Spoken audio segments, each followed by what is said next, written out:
Hi, good evening, everyone. I want to call the meeting to order for the Oxnard Community Services, Public Safety, Housing and Development Committee for February 11th, 2025. Madam Clerk, may we have a roll call and posting of the agenda followed by the Pledge of Allegiance?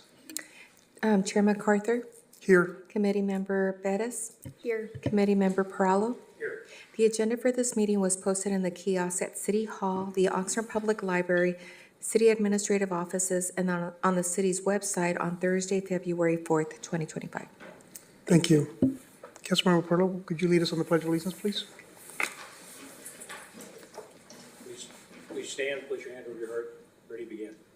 I pledge allegiance to the flag of the United States of America, to the republic for which it stands, one nation, under God, indivisible, with liberty and justice for all. Thank you, everyone. The next item on the agenda is public comments for items not on the agenda. A person may address the legislative body only on matters not appearing on the agenda and within the subject matter jurisdiction of the legislative body. Speaker requests shall be submitted as set forth on the first page of the agenda. Speakers are limited to 3 minutes. After 30 minutes, if all speakers have not had the opportunity to speak, the remaining speakers will be given an opportunity to speak prior to adjournment of the meeting. The legislative body cannot enter into a detailed discussion or take action on any items presented during public comments at this time.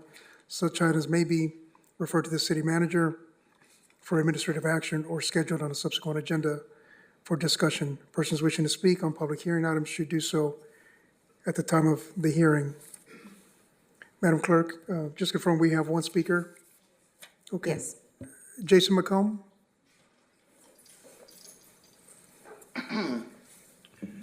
Good evening, everybody. Good evening, Mr. Mayor.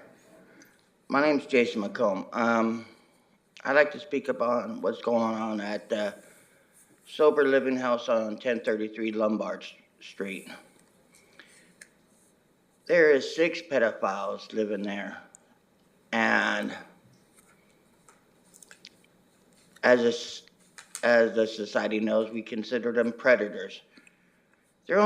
That house is only 500 feet to 700 feet away from the school. They already had 2 incidents there at the school where someone at Breaker, I don't know how you say that school's name, begins with BERKKE, whatever how you say it, where somebody tried to lure 2 kids at 2 different times away from that school. And because of that, and how close that school is to sober living, I think it's in danger to the kids in the school and the community, especially where 6 pedophiles live. For the simple fact, they're convicted of doing stuff to minors. That's a big temptation for kids who are in elementary schools and whatnot, right, that area. And as a community of us who have children, we need to protect our children. The Oxnard City and the committee needs to protect those children. Being that close to a school is not good for anybody. And that's a big temptation for those type of people. For me, being in recovery, it's hard for me to want to take, hey, get those people out of here. But I'm coming up on 16 years clean and sober, and I just come from an old school way of thinking. You got to protect the kids, and those type of people aren't good for society. They always reoffend. They always end up back in prison. In order for us to protect our kids, we need to make that house get very far away from the school. And I really strongly suggest you guys do that. Get that house away from the school. Find another place for that house to be instead of that close to a school. Thank you for your time and have a great night, and God bless. Thank you, Jason, for your comments. If there are no further comments or speakers, Mayor, it appears that we have a virtual caller, so let me. okay.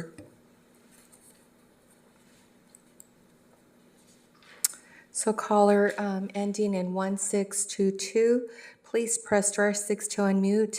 Introduce yourself if you'd like, and you have 3 minutes starting now. Thank you, and a happy Lincoln's birthday tomorrow to everyone, and happy Valentine's Day, and happy Washington's birthday coming up. And with that, I want to start by quoting Lincoln's second inaugural address, which kind of goes with both Lincoln's birthday and Valentine's. It ends up with malice towards none, with charity for all, and charity in that old language means love. With malice towards none, with charity for all, with firmness in the right as God gives us to see the right. Let us strive on to finish the work we are in, to bind up the nation's wounds, to care for him who shall have borne the battle, and for his widow and his orphan, to do all which may achieve and cherish a just and lasting peace among ourselves and all nations. I want to talk about the illegal immigration issue, and that was brought up at the council last Tuesday. I'm more of a moderate on that. I voted against Prop 187, for those who remember that, because I didn't want teachers and medical professionals to be, back then INS, now would be ICE officers. But the horrible way the prior federal administration ran immigration, just let everybody in. We don't know what criminal status, wherever they came with. It was just really bad. I think a lot of people that were normally more moderate about it just said we have to tighten up the borders here. And at the meeting last week, no one used the word that I heard, at least, illegal. And it should have been, even if we have difference about how it should be enforced, that should have been talked about, and that we're against people coming over illegally. And I know, the way the administration's already said is that they're going after those who not just committed that federal misdemeanor of coming over, but more importantly, these severe crimes. It's probably a minority of the illegals, but it's still doubly bad, right? Because they did a bigger crime when they got here, MS-13, Agua, etc. And they're enforcing against those and those who might be around them who are illegal. If you're, friends, help them to hide them out. And then also the more recent illegals. They haven't talked about guys who's been here illegal for 40 years and contributed to the society and not on the dole and all that stuff. And there's different ways, to enforce this. And we shouldn't be stoking fear. They're not going after the ones in the fields, the illegals in the fields, and you don't see people, white folk like myself, doing that in the field. So they've done great work for picking, but we should have the Bracero program so it could be formal and legal and, do it that way instead. And it's illegal.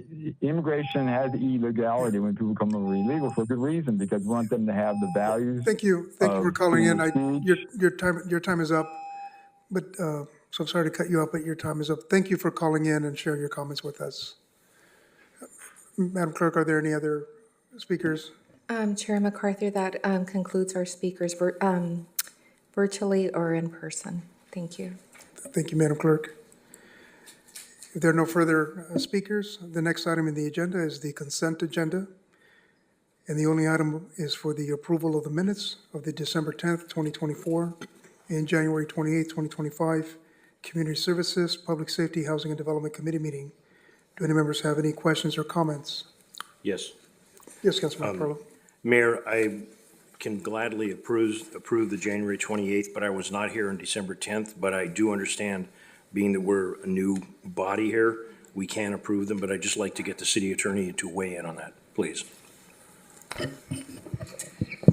Through the chair, it is appropriate for you to participate in the vote. Thank you for the clarification. Thank you. Is there a motion on the floor to approve the consent agenda? I'll make the motion to approve the minutes. I'll second. Madam Clerk, will you take the vote? Mayor, just for the record, there are no public speakers virtually or in person for this item. And I apologize, I'll make the motion to approve December 10th and January 28th minutes. okay. Committee Member Perallo, Yes. Committee Member Bettis, Yes. Chair MacArthur. Yes, The motion carries 3-0. Thank you. thank you. The next item on the agenda is item D1. It's from the Housing Department. Subject Yardi Systems, Inc., software license and service agreement for Oxnard Housing Authority. The recommendation is being made that the Community Services, Public Safety, Housing Development Committee recommend that the Board of Commissioners of the Housing Authority of the City of Oxnard approve and authorize execution of a 5-year software as a service subscription agreement with Yardi Systems, a database client software for the operations related to the public housing program and the Housing Choice Voucher Program in an aggregate amount of $344,961.75 plus annual consumer price index increases. And it's Ms. Brenda Lopez. Ms. Lopez, is this the same item that you sent the correction for? No, it's for the other one, which is the Dolores Huerta staff report. Okay, then we'll get to that in a second. Do any committee members have any questions for staff on this item? Yeah, I do. As I was reading the discussion portion, it says that screening services include credit screening, criminal reports, income, and employment verification. And I know that this was something that has been in place before I was elected into this seat, and just curious what the storage and safety of that information is on the database. Correct. So that is part of the package that we can select to agree to. But in this case, we're actually, for this time, we're going to keep our existing agreements with our vendors.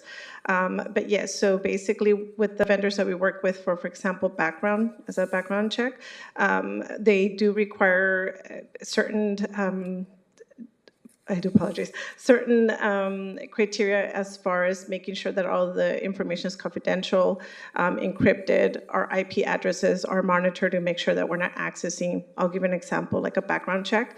It has to be run from the office, unknown IP address. So both our IT from the city department, we also have an IT engineer in the housing department, and then from the vendors as well, we all work together to safeguard safety, confidentiality, and making sure that information is encrypted and not shared and protected. Thank you for answering that question. My next question is, as a part of the confidentiality portion, number 9 at the bottom, it says client is municipal corporation subject to the California Public Records Act and must comply with the disclosure rules contained therein. Can you clarify what that means and what the impacts of that are? In my interpretation, the impacts are that we are required to make our information available for public request and public viewing. I might defer to our city attorney for more details on clause 9 confidentiality.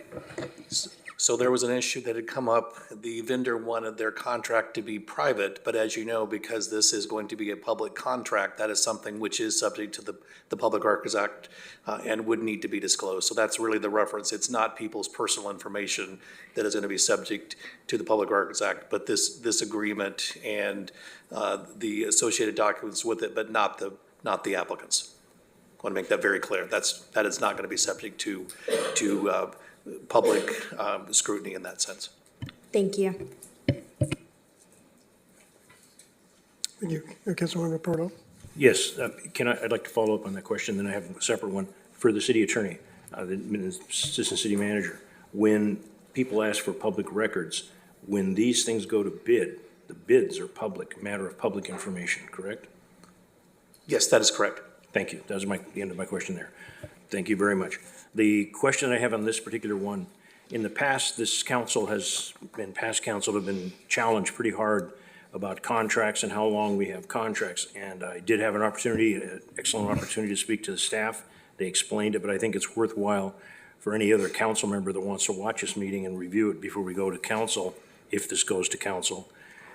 Under background, it states, Yarnit Systems has provided the client database software and support since December of 2007. That's 17 years. What is the timeline, or is there a limit on these types of contracts? And if there are limits, why do some contracts have a limit and some do not, aside from winning a bid? In our case, we do not contract for more than 5 years. We are required both through the city and through the Department of Housing and Urban Development to request bids every 5 years. So it's the maximum term that we use for our agreements. In this case, we do not have a requirement of what we call break-in service, meaning that you cannot engage if that vendor is still the most competitive and they do a good job at responding to your RFP. There's nothing that prohibits us from entering into a new agreement. So as you have stated, in this case with Yardi, they've been the most competitive vendor. They're actually an industry leader for about 40 years in providing database support to other public housing authorities as well. So we've engaged them since 2007, but the requirement is that every 5 years we do go out and we try to see if there's a better option for the housing authority, and we look at everything: services, cost, effectiveness, or budget. But yeah, so. In other words, our city is following the rules and we're Correct. following the law. And then we're following also the rules from the Department of Housing and Urban Development. So we have to follow both the procurement requirements. I forgot that, and that's extremely important. Thank you very much for adding that. If I can get a clarification possibly from management, if we were to do some other contract, say auditing, that is the one that strikes me, there were complaints. Can you explain why auditing might be an issue? Yes, the auditing, the requirement that the auditors be changed out every few years was based upon the scandal that happened with the city of Bell, where the auditors did not catch or overlooked the issues there. So it's a mechanism to help ensure public transparency. This is a different process. This is software that is used to handle the information relating to the clients and tenants in these facilities. So it is not the same thing as, financial audits, financial reports. So it's a totally different animal, but it's a very good question because for the audit, that was based, as I said, on what happened to the city of Bell and some other cities, and it's a totally different issue. Thank you very much. And in other cities, not this city, sometimes people got a little too close, too chummy, and some bad things happened. So thank you very much, Mr. Rosell. Thank you. That's all that I have. Thank you, Councilmember Perlo. Any other comments? No. Madam Clerk, are there any speakers on this item? Mayor, we have no public speakers virtually or in person for this item. Thank you. Thank you. Any other comments? If there are no speakers on this item from, okay. What is the pleasure of the committee? I don't have any questions, Ms. I'll Lopez. move the recommended action. I'll second. Thank you. Can we call for a vote? Committee Member Perallo, Yes. Committee Member Bettis, Yes. Chair MacArthur. Yes, The motion carries 3-0. Thank you. thank you. The next item on the agenda is item D2 from the Housing Department, CDBG, in lieu of loan agreement for Dolores Huerta Gardens Apartments, a 58-unit affordable rental project located at 2161 Edding Road. The recommendation is that the Community Services Public Safety Housing Development Committee recommend that the City Council, one, adopt a resolution authorizing the housing director or designee to execute and I'll let you maybe just elucidate on the corrections you made, a loan agreement, in lieu loan agreement, and any and all related documents thereto, with Edding Road LLC for the construction of 58 affordable rental units located at 2161 Edding Road, and approve and authorize a budget appropriation of, and I'm just going to read what's on here, but I know you'll make the correction, $631,900 from the Affordable Housing in lieu fees fund to support $631,900 in lieu loan agreement.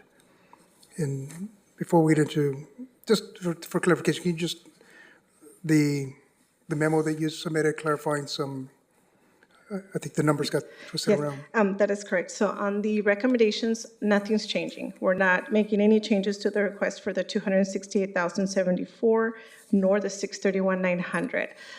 What happened is that we did do revisions to the attachments that are included with the staff report, and the revisions were necessary because we did discover some administrative errors that needed to be corrected. At that time, the agenda had been published. So what we did is we put together a detailed memo that outlines every correction that was made to the attachments. And in summary, to the resolution attachment, we basically just spelled out the word 57 for clarification or consistency purposes. On one of the first paragraph of the resolution, we indicated 286.74, should have been 268.74. So we transposed our numbers. And then we also made the same correction to section 2 of the resolution. And on section 3, the word receipts has an apostrophe before the S, and so we removed the apostrophe. That's on the resolution. On the second attachment to the staff report, which is what's called the CDBG loan agreement, we only corrected the numbering in the footer. Page 1 read 1 of 33 instead of 1 of 44. So we made that correction. And also on page 6, section B, we had that same transposing of numbers, which we had 268.73 instead of 268.74. So $1 correction that we did. And on the deed of trust, on the bottom, it read page 1 of 2 instead of 1 through 5. So it was the formatting on the bottom of the template. And lastly, on attachment number 3, which is the in lieu loan documents and regulatory agreement, on page 1, we again spelled out the word 58 for consistency purposes. And on page 5, section 1.30, it discloses the liens or the funding that the project received from other sources. And so for the Joe Cerna fund, instead of 5,000 with 2 zeros, it should have read 5 million, so we added the 0. And then for the County of Ventura, instead of 380 with 2 zeros, it should have read 380,000, so we added the 0. And again, that's just to make sure that everything's consistent and correct on those agreements. Thank you for making that clarification. Are there any comments from any member of the committee? Yes, Mr. Parlo. Yes, Mayor, I'd like to comment on this. I think it speaks highly to the professionalism of this department and this staff. It's an opportunity to learn from things like this, but it speaks extremely highly in my mind of the integrity of the staff to bring this to our attention after times past, and other staffs in the past, long past, might not have brought this to our attention, and we might not have caught it. It's a kudo to, thank you very much for bringing this to our attention, and I can tell you, I make mistakes every day. And this is an error. That's all. It's not a major mistake, but the correcting it is a big deal. Thank you. And thank you to the staff, everyone up and down the line. Thank you, Mr. Parlo. Councilwoman Perez, any comments? No? Okay. Are there any speakers? Oh, yes. Yes, Mr. Parlo. Absolutely. Absolutely. Yes. Go ahead. Thank you very much. Oh, just your microphone. Thank you. I apologize. I just want to clarify some things because I once in a while get a question and they're awkward to answer. This is an opportunity for us to assist in a facility going to be called the Dolores Huerta Gardens Apartment, 58-unit affordable housing rental located on 2161. I have too much reading in our city. And it is addressing commonly, many refer to it as farm worker housing. Is there a requirement that the people that live here have to be farm workers? Yes, so on this 58-unit apartment complex, it's 58 total, 57 for our residents and 1 manager unit. Out of these units, 42 must meet a farm worker eligibility requirement. So yes, 1 household member has to meet the definition of farm worker and also the income limits on 42 of the units. If the people get another trade, say they pick up a skill and they get in construction and they're no longer in farm worker, are they required to move? Correct. They will be, I did verify with the developer, they'll be unfortunately required to find another housing solution. They have to need the assistance and be eligible. Thank you. And the second is the 15 veteran units, and it's describing will consist of 10 disabled veterans and 5 chronically homeless veterans. Those are strict rules. Correct. Those are strict rules. So a question that I might be asked, is it going to be required that the veterans be farm workers to get in here? No. So It's the just 15 units, the main requirement is that they have the veteran status. Thank you very much. I appreciate that, and looking forward to supporting this item. Thank you. Thank you. Thank you. Madam Clerk, are there any speakers on this item? Mayor, excuse me, Chair. Yes, we have one caller ending in 9665. Please press *6 to unmute. If you'd like to introduce yourself, you can, and you have 3 minutes starting now. Hello, this is Barbara Macri Ortiz calling, Ms. and Ortiz. I'm calling Mayor and council members. I'm calling because I want to support this, and I also want to thank the staff. I know the last time I spoke on this, there was confusion because they had allocated money through CDBG, and then they discovered they couldn't allocate as much because the construction was already in progress, and it was very confusing. But what I see that they've done is they've taken the monies that they couldn't allocate through CDBG, and they're providing those through in lieu fees. And I really appreciate it. I think, as I said the last time, this has been a long and arduous process to get us here, and you see all the different funding mechanisms that they had to secure, and we're still running in the red, but not so much in the red that we can't make this thing work. So I thank the staff for their efforts and facilitating this project, because it definitely has been a long time coming. So thank you very much. And you're absolutely right, Council Member Perillo, that the farm worker units are dedicated to farm workers and the veteran units are dedicated to veterans. And Cabrillo has a number of projects that have similar populations. And it's something that is very, very important to maintain because of the funding and also just because of the commitment. We're going to serve veterans, we're going to serve veterans. And there's a source of funding for that. And the farm worker housing has been more difficult in terms of being able to achieve all the funding, but Cabrillo has always been committed to providing housing for our farm worker population that serves our community very well and keeps us all fed. So thank you very much, and I look forward to you voting for this, and it also with respect to the council so that we can get this done. And you're all invited to the opening, which I think is scheduled, it's going to be scheduled in June. So we're really excited to get to that stage finally. Yeah. And I think Dolores will be joining us. So we're really excited and pleased that we're finally getting here. So thank you very much, and have a good evening and stay warm. Thank you. Thank you, Barbara, for calling in and for your lovely comments. Madam Clerk, are there any other speakers on this item? Chair MacArthur, we have no additional speakers virtually or in person for this item. Thank you. Thank you. Do any committee members wish to comment? I'd like to Mr. comment. Perillo? Absolutely. I appreciate Ms. McRitty is a longtime advocate for these things and doing a heck of a job for the community and the constituents she serves. But there is one thing I'd like to comment on. Sometimes not just this type of a project, but other projects where it has to go through planning and approvals and repairs and constructions and changes and mistakes and things like that. The term used, length of time. Sometimes things take a lot of time, and it's not caused by the city of Oxnard. It's not caused by the city of Oxnard. That's a lesson that I don't think I'll ever be able to convince some people of, but if they do enough diligence and go back and look at facts and evidence matter, ladies and gentlemen.